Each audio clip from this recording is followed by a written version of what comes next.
Assalamualaikum dan selamat sejahtera kepada semua yang menonton Sembang Santai Kependudukan. Dan Sembang Santai ini adalah salah satu forum yang kami akan adakan pada petang ini.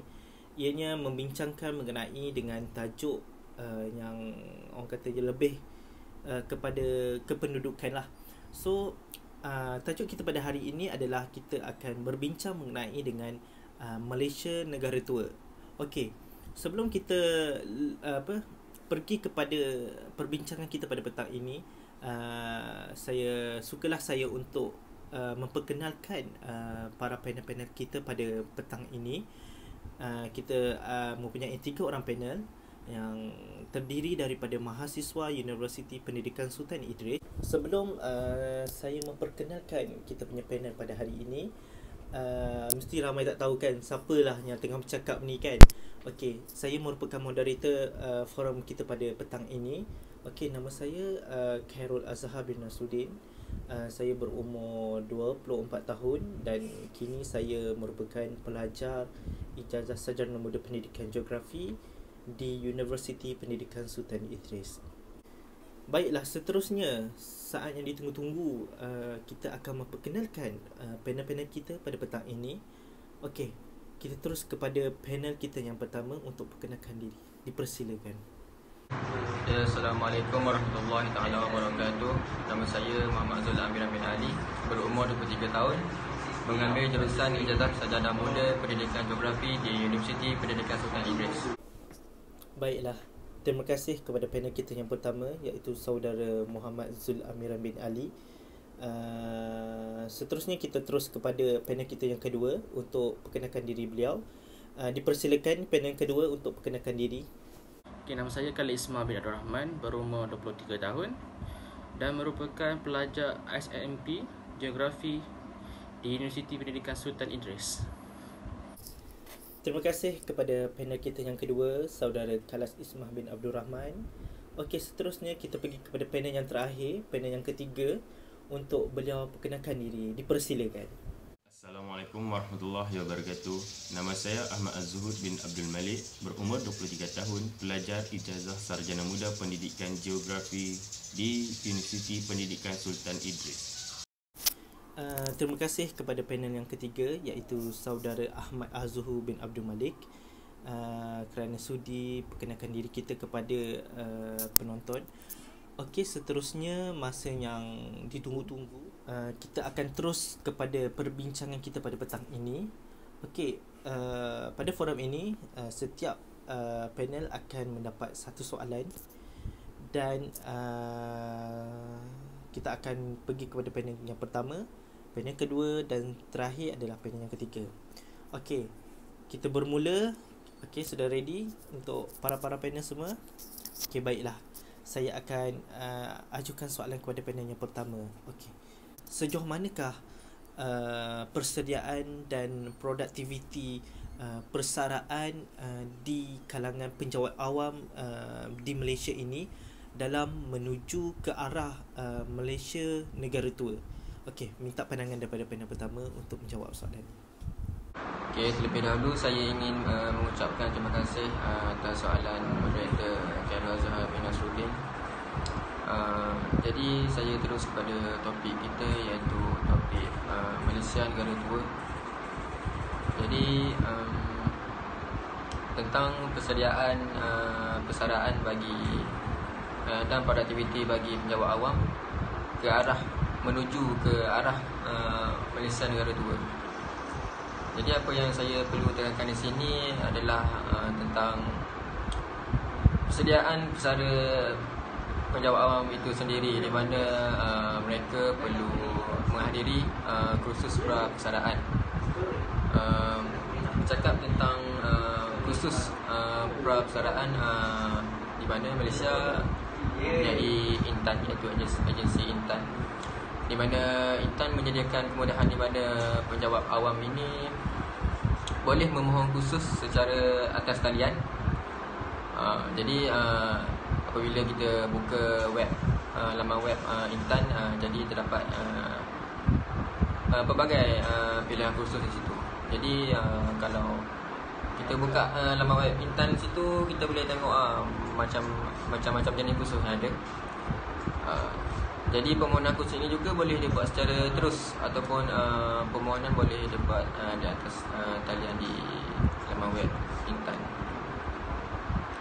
Salah satu inisiatif kerajaan Malaysia dan Intan ini adalah EPSA, di mana EPSA ini telah diberikan kepada Intan. Intan mempunyai mandat yang sepenuhnya ke atas EPSA ini, di mana menggalakkan penggunaan ICT kepada kaki tangan awam bagi tujuan pembelajaran berterusan dan sepanjang hayat. Setiap penjawat awam sama ada pra, di dalam atau selepas perkhidmatan layak menjadi ahli EPSA yang sedia digunakan dan bebas serta mudah. Jadi semua keahlian bagaimanapun tertakluk pada dasar privasi. EPSA menyediakan pelbagai kursus. Jadi EPSA ini juga kita mempunyai banyak kursus-kursus yang ditawarkan. Jadi penjawat awam ni bolehlah melayari laman web pembelajaran sektor awam. Okey, selain itu kita juga boleh mengambil contoh bakal pesara tentera, di mana pesara tentera ni dia ada persediaan kursus sebelum pesara, di mana Perbadanan Hal Ehwal Bekas Angkatan Tentera iaitu Perhebat telah ditubuhkan melalui Perintah Lembaga Tabung Angkatan Tentera 1994 di bawah kuasa Seksyen 23 Akta Tabung Angkatan Tentera 1973. Jadi penubuhan perbadanan ini sebenarnya penting, dan ia adalah di atas nasihat panel pelaburan dengan kelulusan Menteri Pertahanan dan persetujuan Menteri Kewangan. Perintah Lembaga Tabung Angkatan Tentera ini telah diwartakan pada 25 Ogos 1994 dan berkuasa mulai 30 Ogos 1994. Jadi bercakap tentang Perhebat ini, Perhebat ini telah diberi mandat dan tanggungjawab untuk membimbing dan memilih personel ATM yang akan bersara dan personel bersara supaya mereka dapat kemahiran baru atau peningkatan kemahiran bagi menjalani corak penghidupan baru selepas perkhidmatan ATM. Jadi setiap tahun Perhebat ini akan menganjurkan kursus-kursus jangka pendek yang tidak melebihi 2 minggu, seperti program latihan peralihan sepadu, industri asas tani dan peternakan. Manakala kursus jangka panjang yang berjangka masa di antara 3 bulan hingga 18 bulan telah dalam bidang binaan dan kejuruteraan, otomotif, elektrik dan elektronik, serta banyak lagi kursus-kursus yang seperti perniagaan, pelancongan, sajian dan perhotelan.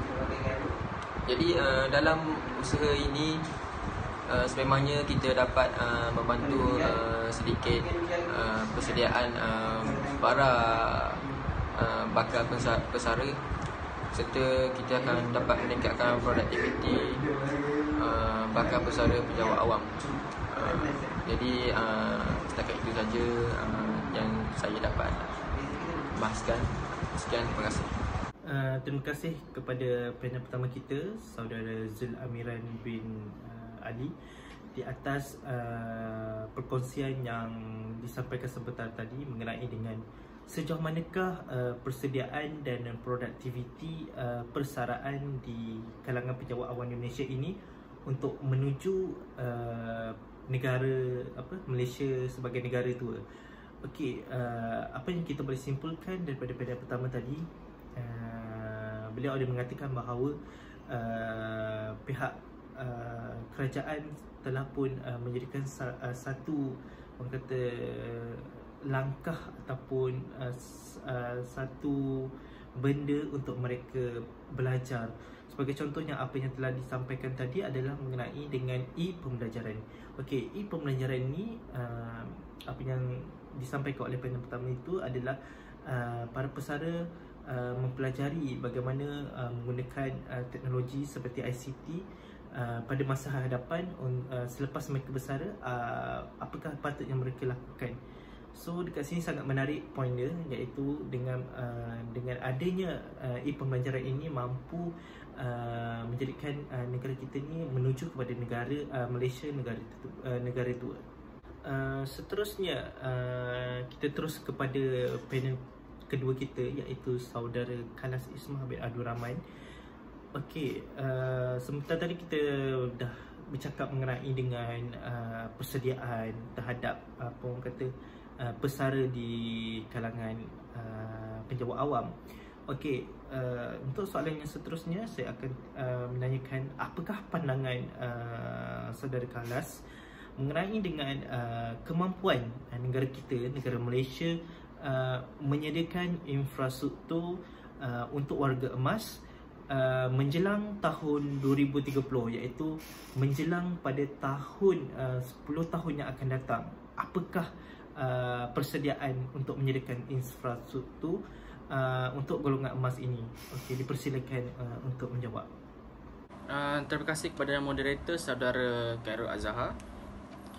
Untuk menjawab soalan mengenai kemampuan Malaysia menyediakan infrastruktur untuk warga emas menjelang tahun 2030, saya ingin menekankan di sini bahawa kita mungkin mempunyai hampir dalam 10 tahun saja lagi, tahun sekarang tahun 2020, untuk mencapai, untuk menyediakan infrastruktur ataupun kemudahan untuk golongan warga emas ataupun golongan tua di negara kita. Seperti apa yang kita telah tahu,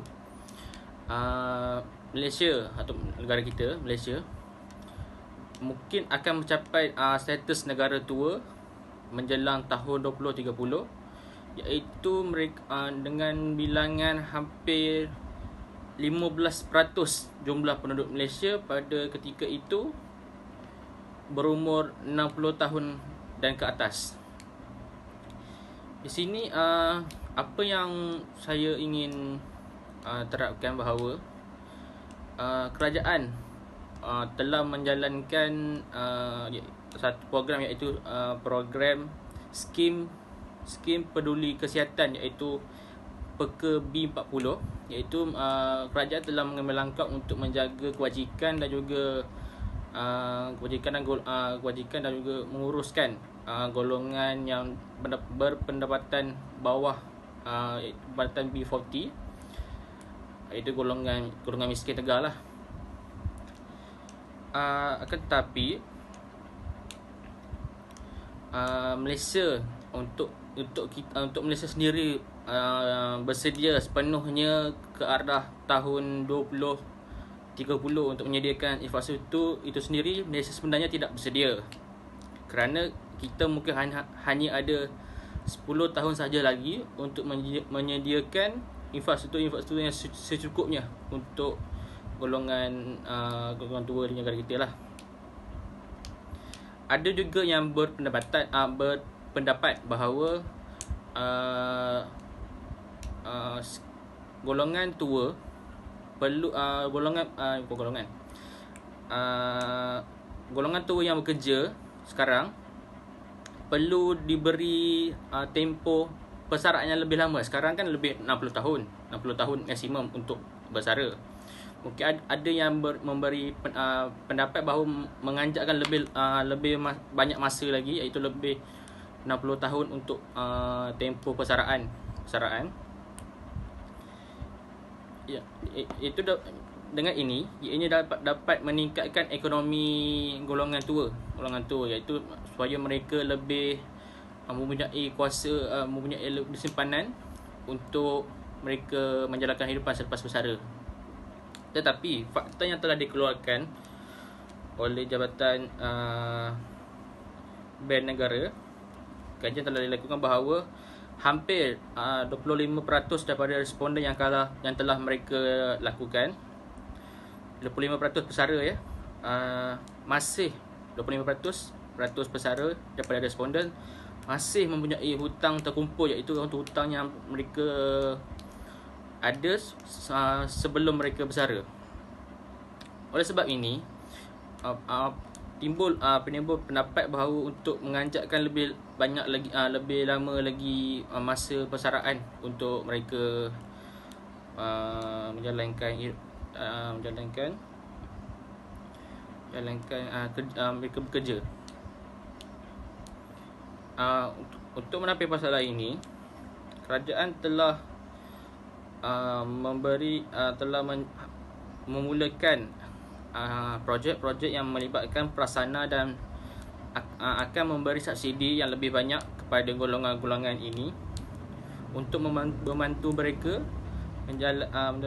untuk terus meneruskan kehidupan selepas bersara kelak. Namun pada masa kini juga kita ada 10 tahun lagi untuk ke tahun 2030.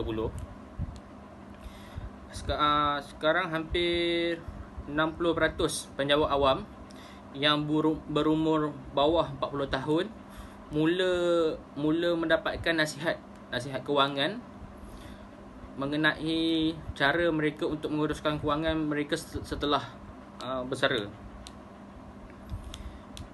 Ianya bagus untuk mereka merancang masa hadapan dan juga bagus untuk kerajaan mendapatkan mendapatkan maklumat-maklumat untuk menambah baik infrastruktur ataupun prasarana yang untuk mereka kelak apabila mereka tua kelak. Apa yang lebih okeylah, itu sajalah daripada saya. Okey, terima kasih. Kembali pada moderator saudara Khairul Azhar. Okey, terima kasih kepada panel kita yang kedua tadi, saudara Khalas Ismah bin Abdul Rahman, mengenai dengan kemampuan Malaysia menyediakan infrastruktur untuk warga emas menjelang tahun 2030. Okey, apa yang boleh saya simpulkan di sini mengenai dengan Malaysia menuju ke negara tua. Kebarangkalian Malaysia akan menjadi negara tua pada tahun 2030, di mana tahun 2030 ini Malaysia akan menjadi sebuah negara yang tua. Tapi walau bagaimanapun, apa yang telah diperbincangkan tadi oleh saudara Khalas Ismah, mungkin kita ingin menjadi negara tua tidak akan sampai, kerana sekarang ini sudah menjelang tahun 2020. So Malaysia tinggal hanya lagi 10 tahun lagi untuk orang kata untuk mendapatkan untuk menuju Malaysia negara tua. Jadi dekat sini pelbagai langkah ataupun program yang telah dilakukan oleh kerajaan, di mana antara salah satu yang telah diberikan oleh panel kita yang kedua tadi adalah program skim peduli kesihatan, iaitu PEKA B40. Okey, PEKA ini adalah bertujuan untuk menjaga kebajikan dan menguruskan mengenai dengan kewangan kesihatan kepada golongan miskin, iaitu golongan B40 ini. Dengan adanya program sebegini, mungkin negara kita ini akan dapat menuju kepada negara tua. Okey, mungkin ada satu lagi poin yang tertarik yang saudara Khalas berikan, iaitu mungkin pesara dari penjawat awam ini akan bersara lambat. Mereka akan bersara dilambatkan daripada umur 50 mungkin ke 60 tahun untuk mereka bersara. Okey, itu sahaja yang tu, sebab kita sudah tak cukup masa untuk simpulkan. Kita beralih kepada panel kita yang ketiga, iaitu saudara Ahmad Az-Zuhur bin Abdul Malik. Okey, untuk soalan kepada panel kita tiga ini adalah mungkin sebentar tadi telah pun panel pertama menerangkan mengenai dengan persediaan dan produktiviti pesara pada kalangan penyawak awam, dan panel kedua pun telah berbincang mengenai dengan penyediaan infrastruktur kepada golongan emas menjelang tahun 2030. Dan mungkin soalan yang seterusnya kita akan bertanyakan mengenai dengan okey, apakah pandangan saudara Ahmad Az-Zuhur, bagaimana Malaysia akan berdepan dengan situasi negara tua ini dari aspek keperluan tenaga kerja. Okey, dipersilakan untuk menjawab soalan ini. Moderator, atas soalan yang diajukan kepada saya, iaitu bagaimana Malaysia akan berdepan mengenai isu negara tua dari aspek penggunaan tenaga kerja. Okey.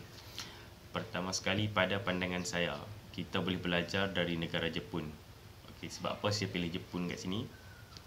Seperti mana yang kita ketahui, Jepun berbeza dengan Malaysia, iaitu negara Jepun sudah pun ataupun sedang bergelut dengan realiti penuaan dengan kadar jangka hayat yang paling tinggi di dunia, iaitu sekitar 83 ke 84 tahun